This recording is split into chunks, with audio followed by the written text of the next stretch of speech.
The 5 worst Studio Ghibli movies, ranked. Studio Ghibli is often considered a master studio of classic films, producing countless movies that can easily be enjoyed decades after their initial debuts. Spirited Away, for example, is still considered a favorite of millions of anime fans across the globe, despite having premiered over 2 decades ago. Ghibli films simply hold an unparalleled magic, and talents like Hayao Miyazaki are able to capture a timeless charm and a seductive sense of nostalgia in every production they direct. However, it's films like Spirited Away that set a certain standard for Ghibli. Some of the studio's productions, even if they still possess qualities typical of a Ghibli film, haven't always met the expectations of fans who've fallen in love with Ghibli's brand of cinematic charisma. These movies tend to fall short on the delight and magic that has made the appeal of Spirited Away and other titles so enduring over the years. 5.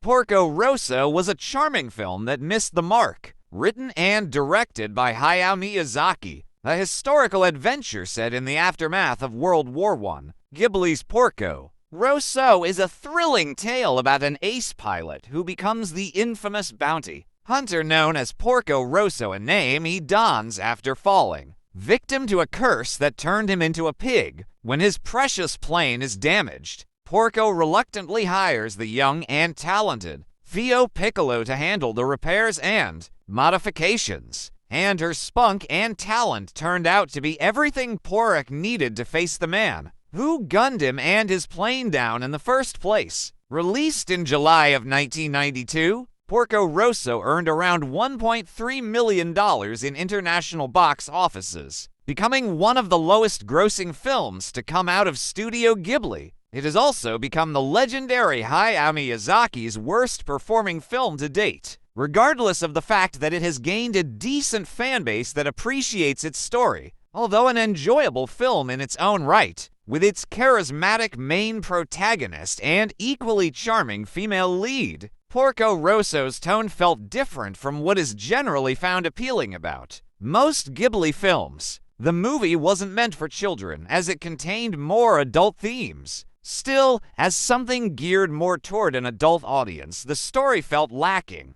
Porco Rosso's plot felt too simplistic. A film doesn't necessarily need to have a complicated storyline to captivate older viewers, but the development of side characters like Fio and the behavior of the Sky Pirates felt one-dimensional and childish. There was also a supposed romance between Porco and Fio, but there was little to no romantic tension between the pair, which made the kiss during the finale feel as though it came out of left field. 4. Pom Poko is a cultural comedy with shocking elements, written and directed by Isao Takahata, another addition to Ghibli's collection of films that champion nature. Pom Poko is a comedic story with a heavy message about the dangers of humanity's ever-expanding civilization and how the growth of cities often comes at the cost of the natural world.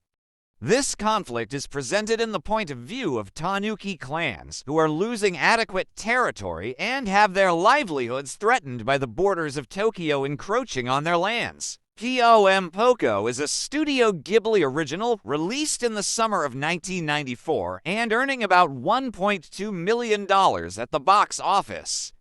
Despite being an award-winning production, it is still one of the studio's lowest-grossing movies, especially in comparison to Spirited Away's $347 million, mostly due to the cultural barriers when it reached audiences outside of Japan. Many platforms have rated Pom Poko as a generally safe family film, with My Animalist listing children as the movie's demographic.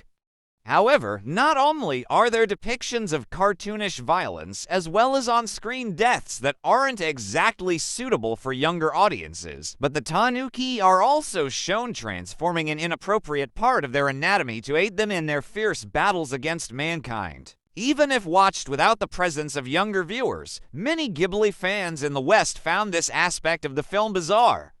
The tanuki and their abilities are a big part of Japanese folklore, and similar to the Monogatari series, it's difficult for Western audiences to appreciate the full breadth of Pom Poko's comedy and significance without being familiar with the culture or language. 3. Tales from Earthsea was a listless adaptation, directed by Goro Miyazaki, story by Ursula Le Guin. Tales from Earthsea is a loose adaptation of Ursula Le Guin's Earthsea literary series, detailing a world filled with the epic conflicts of dragons, mages, and the power of true names. The main protagonist, Aron, is a prince fleeing from his troubles as he begins traveling alongside an archmage, Sparrowhawk, and eventually comes to meet a mysterious girl with a distinctive birthmark. As the debut film of Goro Miyazaki, son of Hayao Miyazaki, Tales from the Earthsea reached No. 1 in the Japanese box offices during the first week of its release in July 2006 and became one of Studio Ghibli's highest-grossing movies. But it also became one of the lowest-rated films for its poor retelling of a beloved fantasy novel series. Tales from Earthsea was a disappointing adaptation that even the author of the source material did not appreciate. Fans claim that, although beautifully animated, Goro Miyazaki's work butchered the fantastical tale written by Ursula Le Guin and tried to cram too much of the original novels into one film, creating a messy-to-our movie with a plotline that was difficult to place. Goro Miyazaki did introduce a very intriguing world that still earned the film love, but the build-up of the plot took up most of the runtime. As a result, it was an almost insufferably long wait before the story finally picked up pace. The main protagonist, Aron, also wasn't very proactive in his own story, becoming frustratingly compliant in a story that pulled him in whatever direction it needed. 2. Ocean Waves was a lackluster love story, directed by Tomomi Mochizuki, written by Seiko Himuro and Keiko Niwa. Ocean Waves follows the perspective of Taku Morisaki as he reminisces about his experiences in the later years of high school, particularly the moments concerning his best friend, Yutaka, and a Tokyo girl named Rikako. Rikako is an academically gifted, athletic, and phenomenally beautiful girl. The issue is that she has a personality that tends to gain her more enemies than allies. Though that didn't stop Yutaka from falling for her and Taku from getting roped into her troublesome endeavors. Released in May 1893, Ocean Waves became the worst performing film to have come out of Studio Ghibli. It grossed less than $0.1 million in the US box office. That is in part due to the film's limited release, but this slice-of-life drama also falls on the short side when it comes to plot and the themes it was trying to study. It clocked in at only an hour and 12 minutes to tell a story that fails to capture the essence of youth and nostalgia. Ocean Waves possessed a cast of interesting personalities, but the story was largely uneventful and lacked excitement. The main characters have very little chemistry with one another, absent of the true romantic tension that would be expected of a film that was categorized as a romantic drama. The movie also feels as though it was cut short, ending at the moment when Taku finally realized he actually had feelings for Rikako the whole time. The film did well in detailing Rikako's family situation, showing how she was just a young girl who was deeply affected by her parents' divorce. However, although relatable, she was never portrayed in any likable or positive light, despite being the protagonist's main love interest, which greatly contributed to audiences' poor reception of the movie. 1. Earwig and the Witch was a charmless experiment. Directed by Goro Miyazaki, story by Diana Wynne-Jones. Earwig and the Witch is another Ghibli film adapting the works of Diana Wynne-Jones, who also wrote the source material of Ghibli's romantic classic, Howl's Moving Castle. Directed by Goro Miyazaki, this 2021 movie is about an orphan girl named Aya who is dismayed to find out that she has been adopted by an actual witch. But she soon starts to realize that her new life may not be so bad, and that her new guardians might share more of a connection with her than she initially thought. Earwig and the Witch was released at the tail end of 2020 and became Studio Ghibli's first and, so far, only 3D animated film.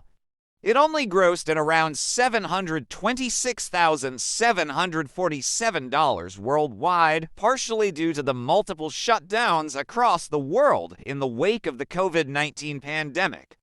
It debuted on HBO Max immediately after for home due viewing, to the deviation from the fell to acclaimed the bottom studio's tier of usual Ghibli's style of flops. animation, as well as Goro Miyazaki's performance with Tales from Earthsea. Earwig and the Witch was already under heavy scrutiny even before its debut. Countless Ghibli fans found themselves missing Ghibli's iconic two-dimensional style, finding the experimental 3D animation to be a removal of the very thing that gives Ghibli films their unique essence. The execution of Earwig and the Witch also did not offer the same sense of completion as many of Ghibli's better-performing productions. It's widely agreed that the finale of Aya's Tale felt abrupt, ending at the cusp of her adventure and cutting to the credits right after the appearance of her birth mother. This film was better suited as a pilot to a series rather than a single standalone film.